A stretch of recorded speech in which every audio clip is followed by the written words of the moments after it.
दिनैनि आंनि भिडिअ'आ vitamin D नि सायाव सावरायलांबाय थादों। नोंथांमोना माबायदि जायो बियो?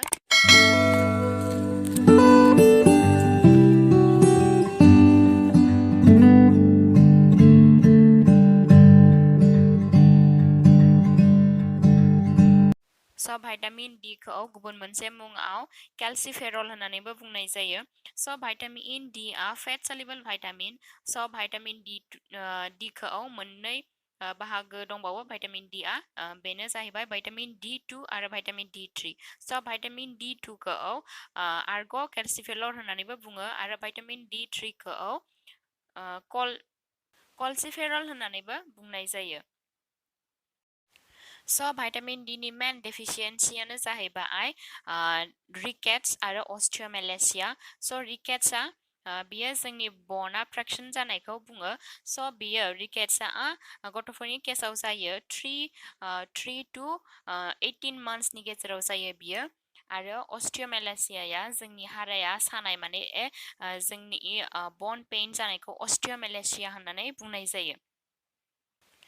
भाइटामिन D नि माखासे जोंनि देहानि थाखाय बेनिफिट्स दङ। बेनो जाहैबाय जोंनि मेमरिखौ इमप्रुभ खालामो आरो जोंनि हार्ट रेटखौबो बियो मोजाङै मेनटेन खालामो आरो जोंनि इमिउनिटिखौ बुस्ट खालामो आरो बियो जोंनि हाथाइखौबो बियो स्ट्रं लाखियो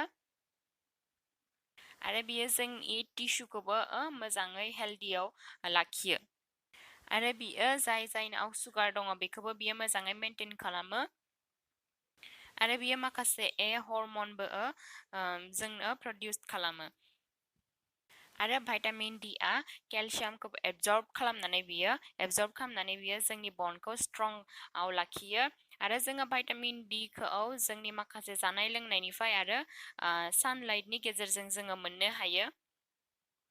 भाइटामिन D नि मेन डेफिसियेन्सियानो रिकेट्स आरो अस्टियोमेलेसिया आरो भाइटामिन D आ जोंनि स्किनखौबो बियो डैमेज खालामो। रिकेट्सआ गथ'फोरनि केसाव जायो आरो अस्टियोमेलेसियाया गेदेरनावबो जायो आरो उन्दैनावबो जायो। भाइटामिन D नि माखासे सर्सेसफोरानो जाहैबाय बाटार, मिल्क, आरो घी आरो कड लिभार अइल बेफोरनिफ्राय जोङो भाइटामिन D खौ मोननो हायो।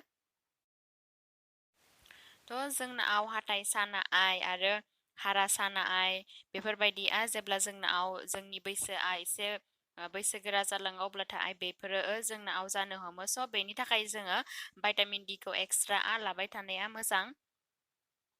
जोंनि हाथाइ आरो बनखौ बियो इमप्रुभ खालामोना बेनि थाखाय जोङो जुदि जानाय लोंनायनिफ्राय आरो सानलाइटनिफ्राय बारा मोनफुंजोबनो हायाखैबाथाय बेखौ बाजाराव केपसुल टेब्लेट फर्माव मोनो। बेनिफ्रायनो बेखौ लानो हायो आरो अभार खमबाथाय इन्जेक्सननि फर्मावबो फैयो बियो।